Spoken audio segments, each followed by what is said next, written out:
بسم اللہ الرحمن الرحیم۔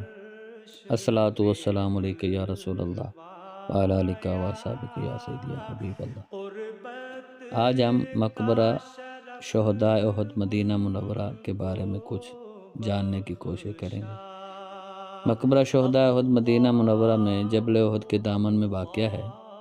یہ وہ مقدس مقام ہے جہاں غزوہ احد میں شہید ہونے والے صحابہ کرام مدفون ہیں۔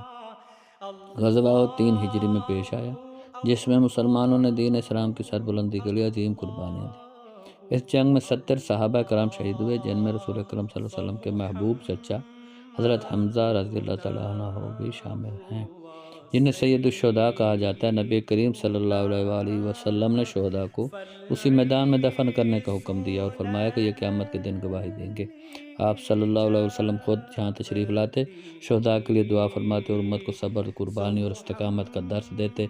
یہ مقام مسلمانوں کے لیے ایمان تازہ کرنے اور قربانی کی یاد دہانی کا ذریعہ ہے، جہاں زائرین خاموشی اور ادب کے ساتھ سلام پیش کرتے ہیں۔ الصلاۃ والسلام علیک یا رسول اللہ وعلی آلک و اصحابک یا نبی اللہ۔